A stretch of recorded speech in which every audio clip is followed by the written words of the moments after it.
Greetings, brothers and sisters, and welcome back to Star Wars Battlefront 2. This will be our first space battle.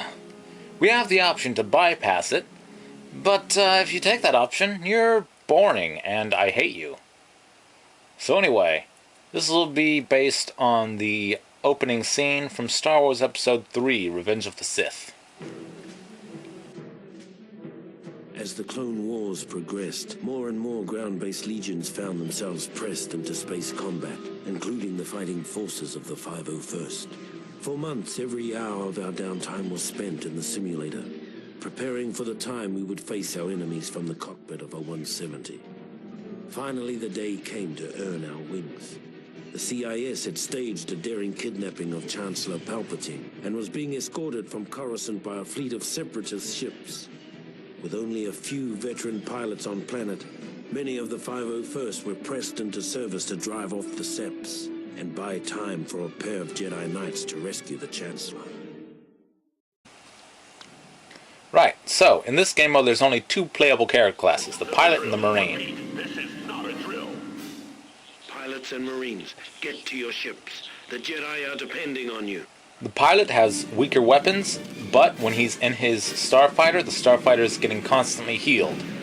The Marine does not have that ability, but he has better weapons. I can blow up those space crates, but they do nothing. I just wanted to show that. Incoming fighters, take them out. Alright, so there's a new thing that was not in the original Star Wars Battlefront, and something I felt was sorely lacking from the original. I mean, this is a game about Star Wars, and it's focusing on the big battles of Star Wars. Why would you not have space battles in it, if you could do it? Well, it turns out they could do it, and they did, in Star Wars Battlefront 2, which is what we're playing, and it's amazing. In case you haven't noticed yet, this game is amazing. I love it. Anyway, right now we just have to blow up some enemy starfighters. This mission is similar to Geonosis in that I have infinite respawns. There's no way to lose this mission. Really, this is just to acclimate new players to the space battles and the controls of the starfighters, which do handle a bit differently from the ones in the original game. There were starfighters in the original game, but you just used them on regular terrestrial battlefields and just flew above the action, taking pot shots at enemies on the ground instead of actually having a full space battle in itself. And I just got blown up. That's unfortunate. Something I find curious, in that opening cutscene, the force field around the hangar was surrounded with a red border, whereas here it has a white border. Maybe perhaps in an earlier build of the game the border was red. Either just always, or perhaps that was to indicate like maybe you couldn't go through or something. I don't know. Very interesting. But they took that out of the final game. The border is always white now. Ship acting as a frigate for the droids. Destroy it. Right, so these frigates. In multiplayer, blowing up frigates nets you a lot of points. The frigates are brimming with auto turrets, so it's good to take them out, otherwise they will shoot your starfighters. But the auto turrets are all on top of the frigates, and since this particular frigate is actually floating above where we're having our battle, it's actually quite harmless, unless someone flies, over the top of it, because there's no reason to. So I'm just going to go in here and blow it up, because my objective is to do so, and for no other reason. It's not actually a threat. There we go, and I just got shot down. Focus your fire on the main CIS ships. We need their shields down as quickly as possible. Aye aye, disembodied, non-sexy voice. So the enemy capital ship has energy shields of its own, and we're going to blow them up. Check it out. You see, these arc fighters are also armed with torpedoes, which do big damage to enemy installations and energy shields. You can see the cruiser has a shield meter on it. This cruiser actually has a name, by the way. This is the Elusive Hand. It's the personal flagship of General Grievous, who is the military leader of the droid army. We won't actually be encountering him in this mission, since he's inside the ship, and we are not. But we will be fighting him later, of course, in order to, defeat the Confederacy. Once and for all, we have to. and now I am on fire. But as a pilot, my ship is getting slowly repaired, so that's okay. You can see there's an incoming missile there. By doing aerial acrobatics, I can throw it off my course. Take down the droid communications array. That'll give you an opening. Alright, now this communications array is another thing that's completely harmless, but my objective is to blow it up anyway. It doesn't actually do anything, other than get blown up. Not a drill. Repeat, this is not a drill. Now, the top of the enemy cavalry ship has auto turrets on it, so I will have to contend with those if I'm going to get close to the communications array. Fortunately, I can shoot it from a distance. Now, the reason I was attacking the enemy ship from below earlier is because, like the frigate, there's no turrets on the bottom. Well done. Now that they're in disarray, fly into their hangar and land. Be careful. That is a pretty big security flaw, since you're in three-dimensional space and people can approach you from below. Anyway, I'm going to go land on the enemy ship now, and before I do that, I want to come back here, go to the command post inside our ship, and switch to the Marine class, since, again, he's much better at close quarters combat than the pilot, who just has this dinky little pistol as opposed to an assault rifle, a rocket launcher, and grenades. So, here I go. To board the enemy ship. The Marine class is almost identical to the Clone Trooper class, which you use in terrestrial battles, except that, rather than a pistol as his backup weapon, he has a huge rocket launcher with homing missiles. It's pretty amazing. Now, this heavy ship cannon, in theory, is guarding the entrance to the hangar, but in practice, it's kind of harmless, but I blew it up anyway just because it was in my way.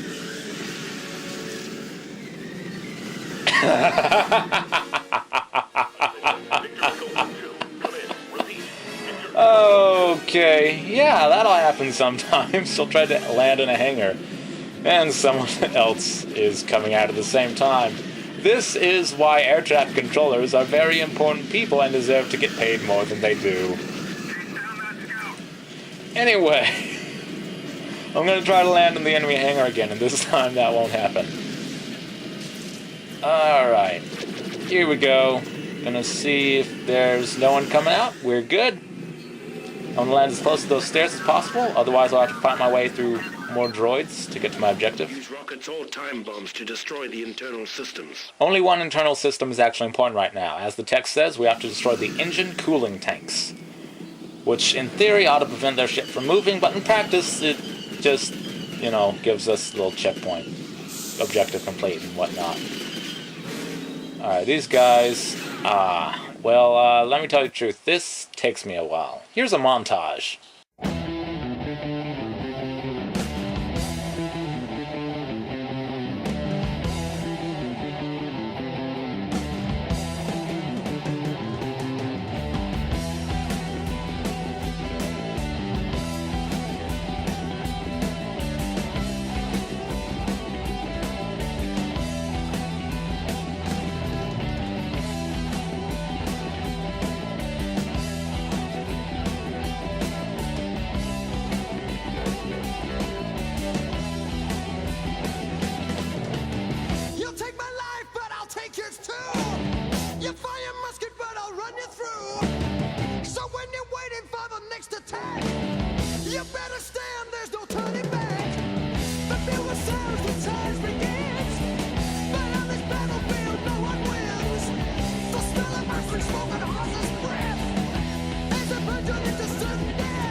Alright, blowing this thing up disables the auto turrets on top of the capital ship. But not the auto turrets inside the ship, oddly enough. That's kind of dumb. Now, back to the montage.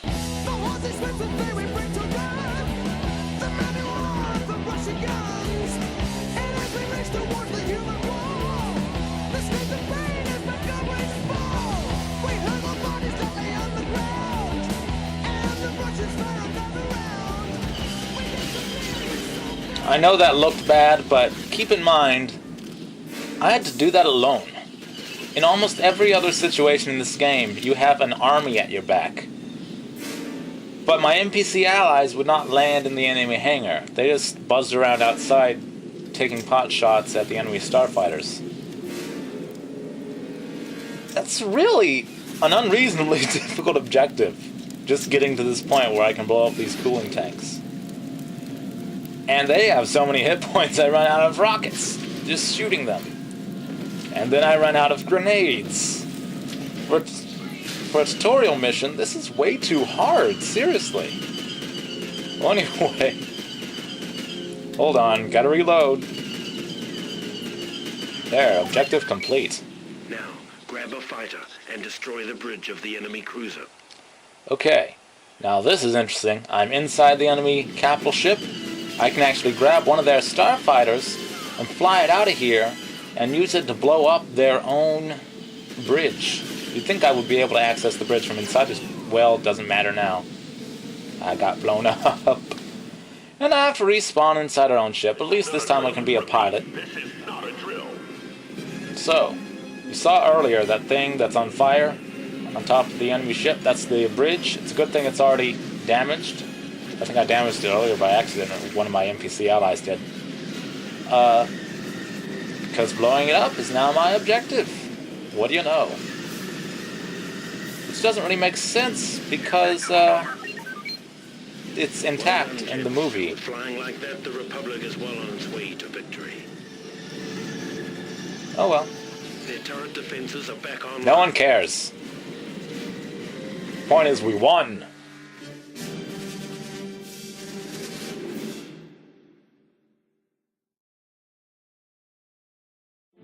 After disabling the final capital ship, General Kenobi and Skywalker took advantage of the opportunity we'd created and rescued the Chancellor. Took all the credit, too. See you next time, brothers and sisters.